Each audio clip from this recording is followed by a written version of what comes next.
Hi, journeyers. My name is Tony Carnes, your host for A Journey Through NYC Religions Television. Welcome to the show.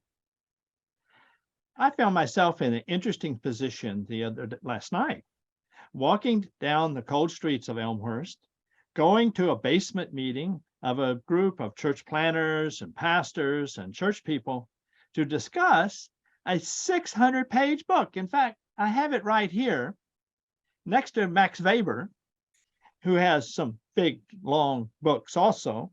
And it's called Biblical Critical Theory. Christopher Watkin is the author. It is 648 pages, and we had a crowd. In fact, this book has been selling like pancakes.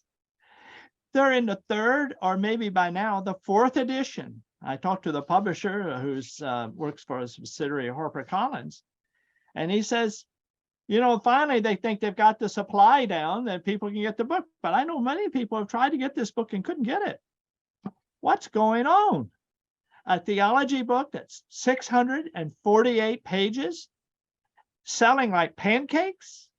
Well, we had to find about this because Chris Watkins, the author, happens to be in New York, teaching a course at a seminary here in New York, meeting with church people and other people around the city. And I wanted to find out what's going on. Chris, welcome to the program. Hello there, Tony. It's lovely to be here with you. Thank you for having me on. Well, I'll put the book back up there with Weber, but I read Weber all the time. Now, last night, you took up the idea of shame and you connected it to hiding from God. But what ran through my mind is that, well, God hides himself. Isaiah 45:15, very rarely you are a self-hiding God. So maybe hiding is actually part of being a human, not just part of being sinful. What do you think? Well, thank you, Tony. Yeah, I was asked to speak about the way in which the Bible deals with shame and how the Christian message can help us to understand shame. And what I was saying was really we're presented with two options in the biblical narrative, and they become the two cities that Augustine talks about: the city of God and the earthly city. And one option is that we let God hide our sin and cover our sin for us. The Hebrew word for atonement has to do with a covering over. And when God hides and covers our sin, he does it definitively.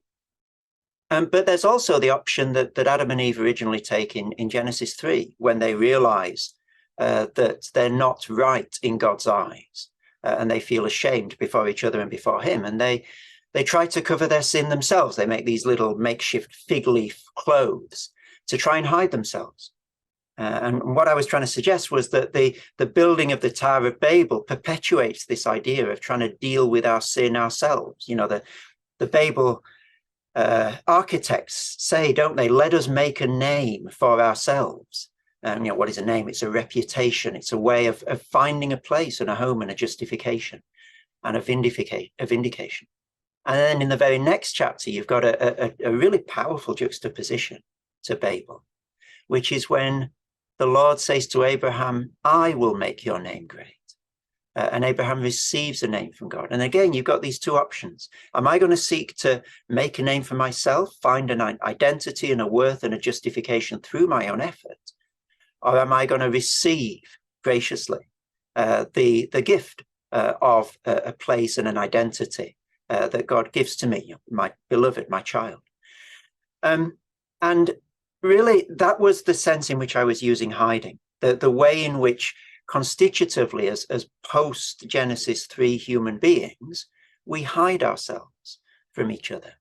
We curate a particular version of ourselves that we want to present to other people in the hope that they will say, you're okay, in the hope that they will validate us.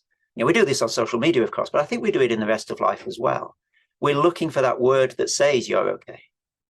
And the tragedy of that is that we can never get it fully unless it is from the one who knows us fully, from God, when we receive the name that he gives us as a gift. So there's that fundamental sense of hiding, that self-justificatory sense of hiding. There are also other senses in which, in a smaller sense, we hide ourselves. And there's also a sense in which, after the fall and before the return of Christ, there's something right about not just revealing the whole of ourselves and the whole of our internal lives to everyone we meet. I'm not by any means suggesting the Bible says we should do that. But what I was trying to focus on was this fundamental existential sense of hiding from God as a way to deal with our shame. Well, let me push a little bit here. Your book is Biblical Critical Theory. In other words, you're bringing sort of the critical theory to both the Bible and how it applies to culture. And in this way you started last night was on this concept of shame. First, I think maybe we should clear up for the audience. How do you define biblical critical theory? It's a really helpful question. Thank you, Tony. I think there's been a bit of a misunderstanding about this in some quarters. So there are different senses of critical theory circulating in our society at the moment. In the broadest possible sense, it is a way of understanding society that tries to take a step back from the everyday and to critique it, to produce thinking about society that says things are not right, that everything is not as it should be, critical in that sense. And then you narrow in a little bit, and there's a sense of critical theory that comes from the Frankfurt School of critical theorists in the early 20th century, who have a very particular way of doing that. So they take a step back from society and say it's not as it should be from a specifically Marxist point of view. And then they try to apply Marx's ideas to culture broadly, which is where one of the places we get this idea of cultural Marxism from. And there's an even narrower sense that's circulating nowadays, and probably the sense that people first come across in the media these days, of things like critical race theory, that take very specific sets of ideas. So in the case of critical race theory, it's drawing substantially on a scholar called Derek Bell from Harvard in the last few decades, and producing a very specific critique of society, saying that, for example, racism is indelible and embedded and will never be got rid of, and things like that. What I'm wanting to do is engage with this critical enterprise, first of all, in the broad sense.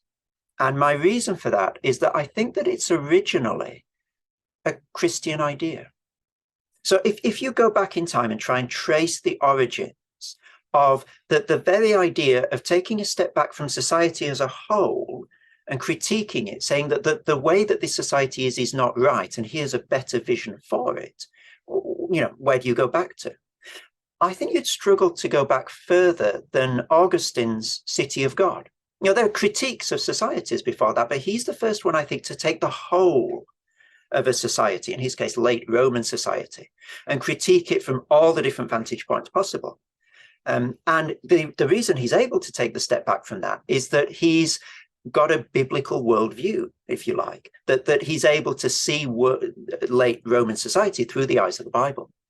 And I think there's a sense in which all subsequent critical theories draw to some extent from this original Augustinian paradigm. So by calling the book Biblical Critical Theory, one of the things that I'm trying to do is reclaim this critical impetus, this idea of taking a step back from society, critiquing it, and showing a better vision for the biblical view, and which is where I believe it came from originally. So I'm not seeking to hitch the Bible, if you like, to the cart of particular critical theories that bubbled up in the 20th century, but actually to say that those critical theories owe an unacknowledged debt to the Christian tradition and to a biblical tradition that first of all made them possible. Well, this is, of course, what you were doing with the talk on shame is that you were taking a cultural phenomenon, a personal phenomenon, and saying, well, what does that mean from a biblical idea? How do we pick apart? You used an example of that we're really boisterous and lively to sort of cover our embarrassment or our shame. We have all sorts of methods to cover shame. This is sort of a cultural critique. But it strikes me that while this very results in a subtle and precise, careful analysis, both of Scripture and of our lives, it is still just beginning.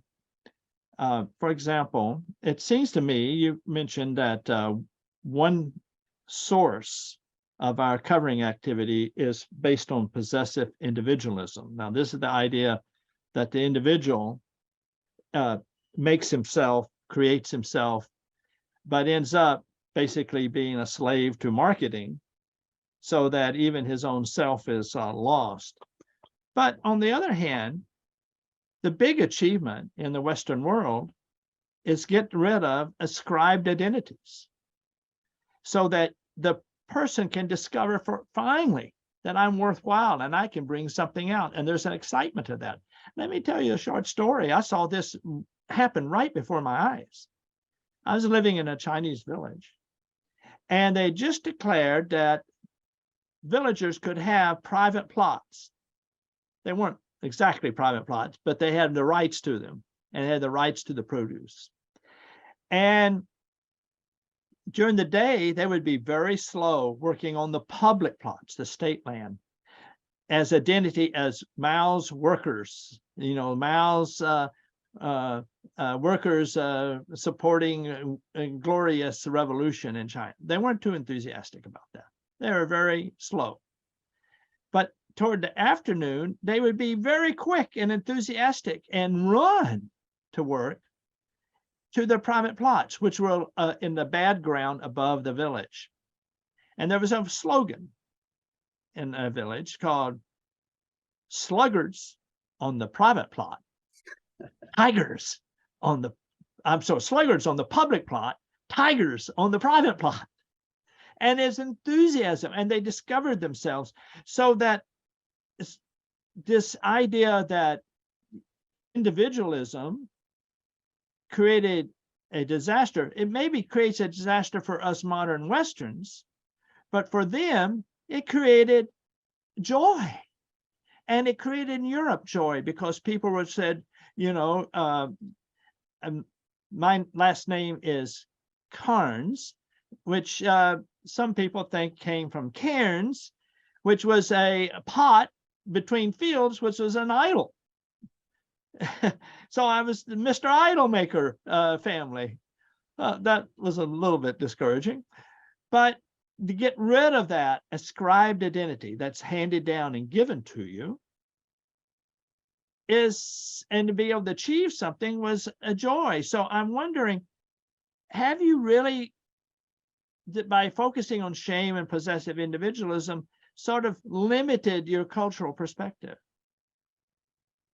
It's a really fair question in view of what I was saying last night, and probably it gives me the opportunity to expand a little bit and say some things that I was unable to say in the time that was given to me last night. The wonderful thing about the Bible, one of the wonderful things about the Bible, is that it's not locked into any particular cultural perspective. So it was written over a number of centuries into and for the audience of a number of very different societies. So nomadic society, self-governing society under the law of God, society under occupation, and so forth. It's also written in plural languages, which is really quite peculiar for a major sacred text. And it has always been translated relatively unproblematically. There's no sense that only the Bible read in Hebrew is the real Bible. It is, the sword of the Spirit in translation, and so forth. And this means, I think, that the Bible, both in the way that it's put together, but also the way that it speaks into different cultures, has no privileged culture. So it's not particularly antagonistic, unusually antagonistic to modern Western individualism, nor is it unusually and uniquely antagonistic to a collectivist type of way of doing society. But equally not swallow whole or not endorse without exception any particular cultural configuration. So absolutely, there are ways in which the validation of the individual in the Western tradition has brought a great deal of blessing. And there are ways in which that is also incredibly problematic, some of the ways that I was teasing out last night. Mm-hmm. And I think what the Bible sets you up to assume and then validates as you look at any particular culture is that because all human beings are made in the image of God, and because the fall doesn't utterly wipe out every shadow of that image, there's going to be something good, something of worth in every human culture, in collectivist human cultures and individualist human cultures. But the Bible also predisposes you to expect, because all humans are sinners, are fallen, that there's going to be some aspects of every single human culture that are problematic and that are dehumanizing.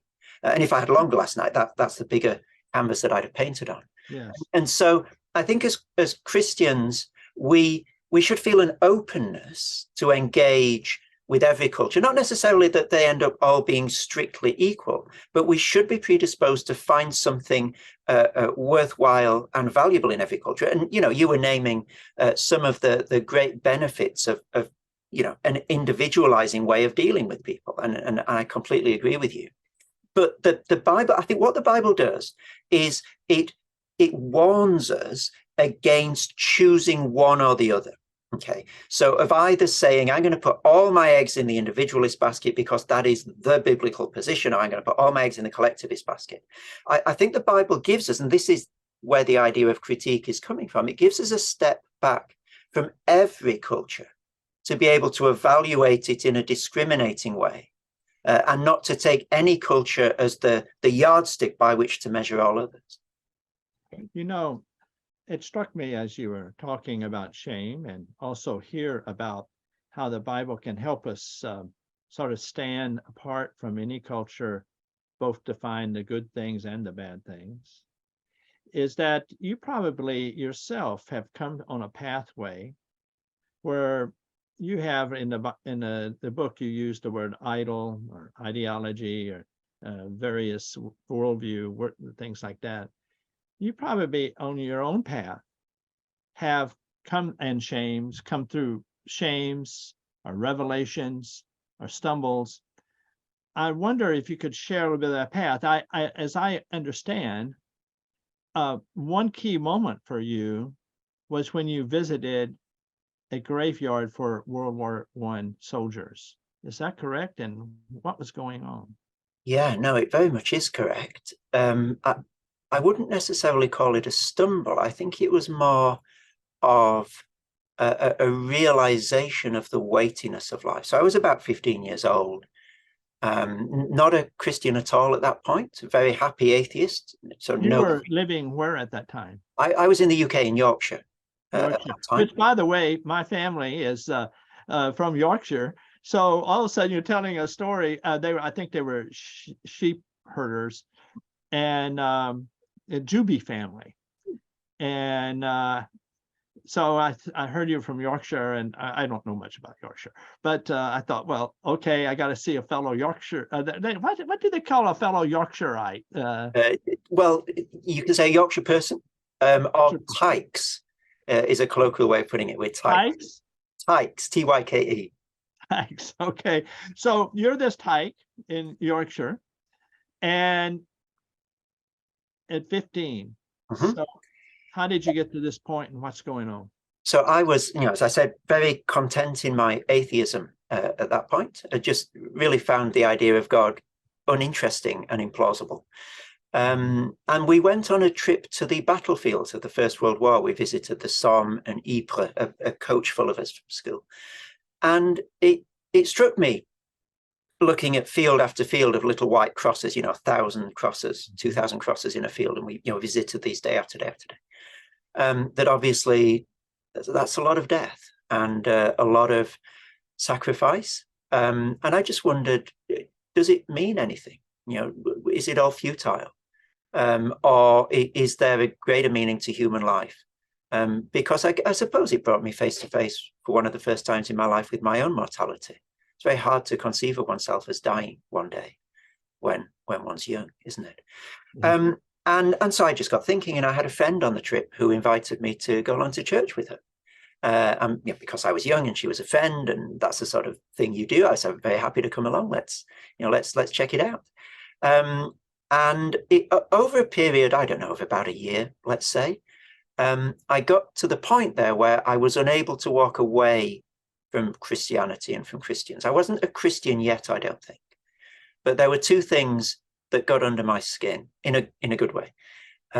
One of them was the quality of love that Christians had for each other, which was really different and really attractive and delightful to me. I was loved in that church community in a way that was very welcome, very different, and rather inexplicable from within the categories that I had at that time.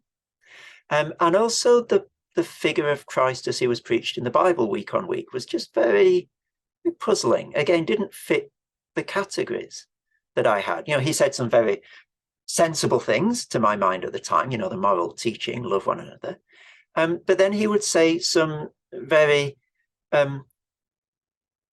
well, I suppose at the time I would have thought they were ridiculous or rather foolish, where he's implying in the discourse with the Pharisees in the Gospel of John, for example, that he is the I am, that he is God.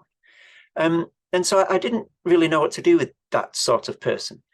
And it was only the first time that I went on a Christian summer camp with my church where I realized that I really believe this. This is, I think, the way the universe actually is. And I think that God is trustworthy, and I think his promises are real promises made to me. And so that's the sort of journey that I took, I suppose, from being a very happy atheist to being a very happy Christian. Well, now you were in what we call high school, and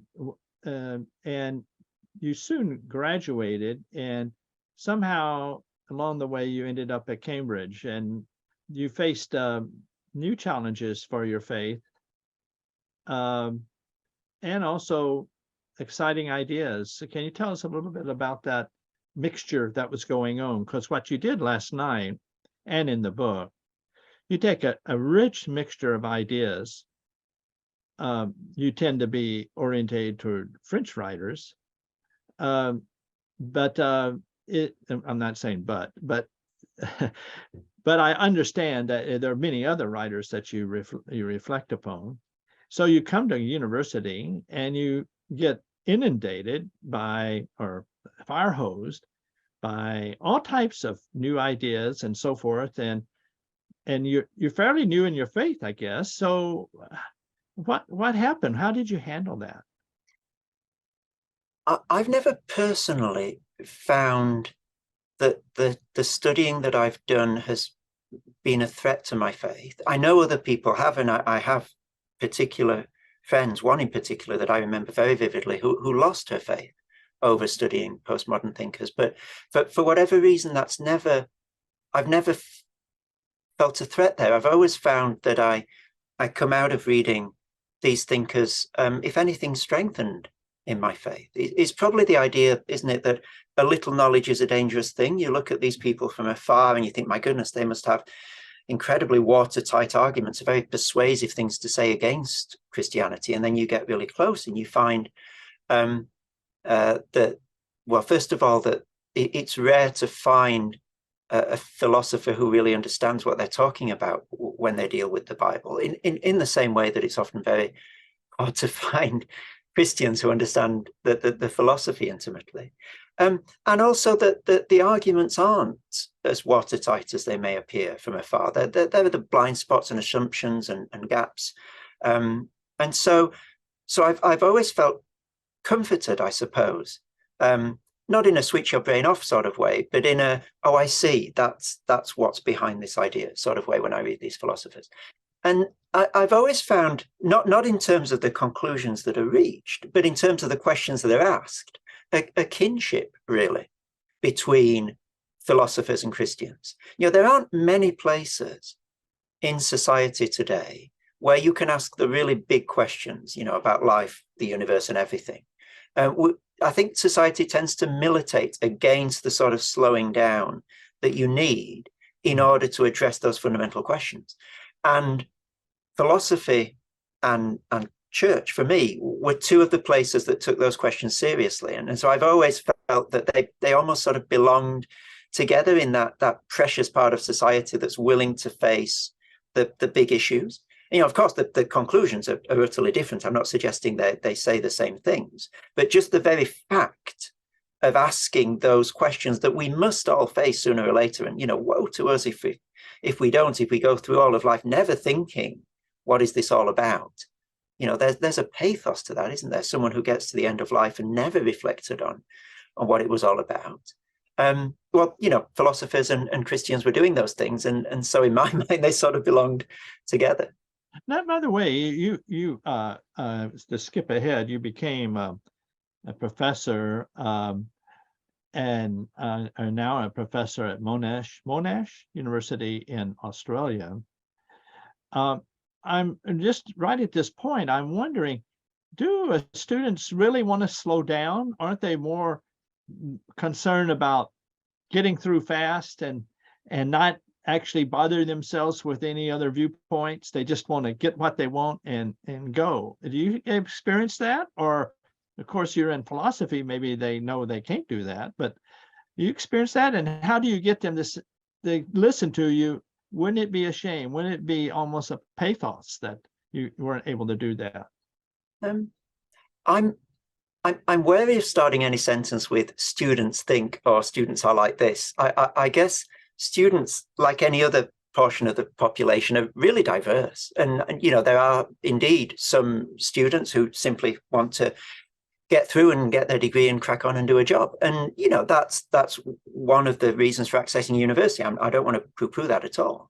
But there are students, absolutely, who, as well as getting qualified for a job, recognize that living a life that never addresses these big questions, it has something dissatisfying, something deficient, I guess, about... Let me interrupt just for a moment, because we're going to run out of time. And I did have two questions I want to ask you. One for the Christian: what chapter in your book, on the 648 pages, what's a chapter they could really get into right away and say, oh, this can mean something for me? Well, the chapters that deal with where we are in history at the moment are the three chapters on what the Bible calls the last days, between Jesus' ascension and return. You dive in there, and then you can spread out and see what leads up to that. And how about for the non-Christian, what chapter can actually give them an introduction to think for themselves? I would say better go fast. The chapter on the Trinity. Okay. It will blow your mind. We've run out of time, but it's so good to have you on the program, Chris. We hope we can have you next time. We'll be in person. This is Tony Carnes, your host for A Journey Through NYC Religions Television. Goodbye.